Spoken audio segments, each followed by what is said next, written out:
Hello Collision fans, and welcome to Under the Scaroscope. I'm Fedora, and today we're going to be talking about 2009's Dark Castle Entertainment picture, Orphan.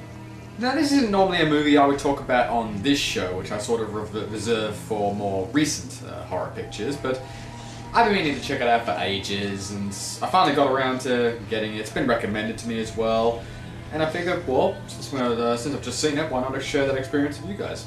But anyway, this is an evil kid movie, and evil kid movies tend to have this very similar plot to them.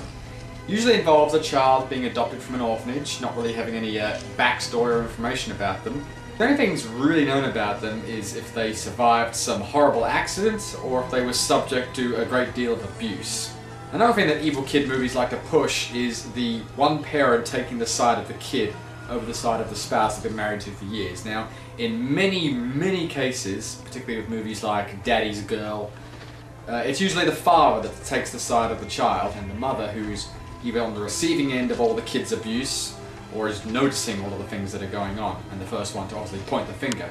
In this case, the mother, Kate, she has recently suffered a miscarriage, and it's been a few years since then. She's had some problems with alcohol in the past, so you can see already the building blocks working against her when it comes to the confrontation between her and the child, and who's going to take whose side.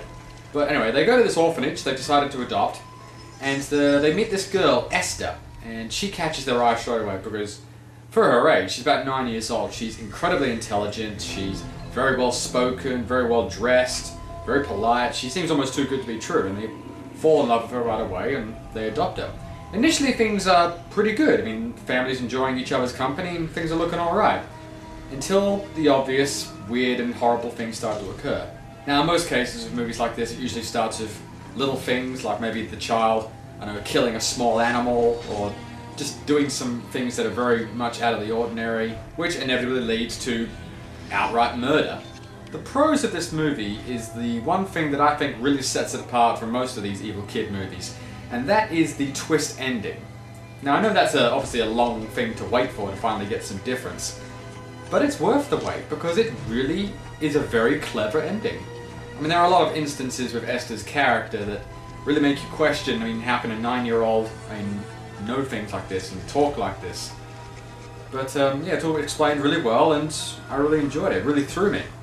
As far as negatives go, it's not really a negative. It's just another one of these evil kid movie cliches where the child is able to manipulate absolutely everybody into believing her story rather than, in this case, the mother's. Even child psychologists are completely fooled, and these people have university degrees. It just really makes you want to slap these people around the face of how stupid they can be. All these horrible things suddenly occurring, and the only thing that's changed in the last few years is the introduction of this new foreign element. So it doesn't take a brain surgeon to realise that if it's not the cause, then it's certainly a contributing factor. But all in all, Orphan is a very dark, very suspenseful thrill ride.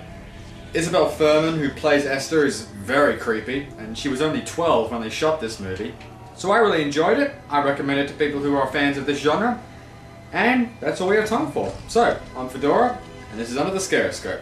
Check out some of the other channels at Collision, and we'll see you next time.